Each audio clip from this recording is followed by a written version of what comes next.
ભાવનગરના કુંભારવાડા વોર્ડમાં કોંગ્રેસના ઉમેદવારોની જીત થતા જશ્નનો માહોલ સર્જાયો હતો। મીડિયા સાથે વાતચીતમાં જણાવ્યું હતું કે આ જીત કોંગ્રેસના કાર્યકરો અને કુંભારવાડાના મતદારોની જીત છે।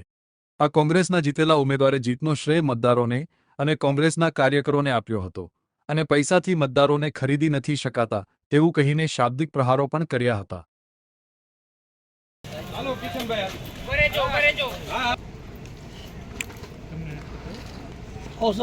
जी आ जीत है तो कुंभारवाड़ा जीत है। कुंभारवाड़ा वोर्डनी जीत है। कुंभारवाड़ा सामान्य और मध्यम वर्गना परिवारना लोकोनी जीत है।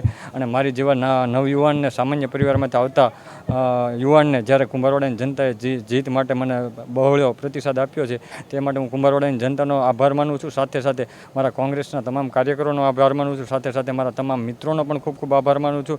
અને આ જીત થકી એક વસ્તુ નક્કી થઈ છે કે મતો વેચાતા નથી। જે જીતુભાઈ વાઘાણીના મનમાં એવું હતું કે પૈસાથી મતો ખરીદી શકાય છે, પરંતુ આ જીત એનાથી સાબિત કરે છે કે પૈસાથી ચૂંટણી લડવાની જરૂર નથી, પણ સામાન્ય અને મધ્યમ વર્ગના લોકો પણ ચૂંટણી લડી અને જીતી શકે છે।